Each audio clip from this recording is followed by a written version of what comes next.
Okay, for 1 and 9, they want us to sketch by using its intercepts, right? Okay, so they want us to find the intercepts only, really, to sketch. Okay.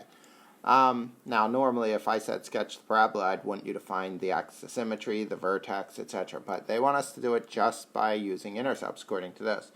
So, first, let's draw our, right, and you would clearly draw a better one because you're using graph paper and I'm not.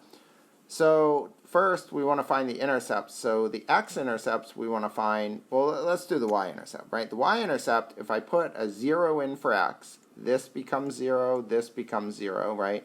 And this is my y-intercept, right? 4, because if I put zeros in for x, I get y equals 4. So 1, 2, 3, 4, right? So there's the y-intercept.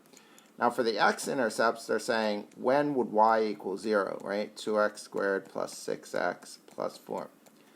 So we want to factor the right-hand side. I would divide both sides by 2, right? Because, look, they all have a GCF in there. So I'm just going to divide both sides by 2.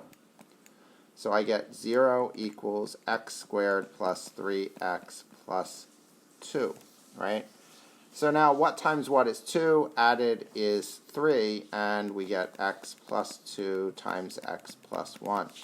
So again, the zero product property says if we're multiplying two things and we get 0 as an answer, then either the first one is 0 or the second one is 0. Whoops.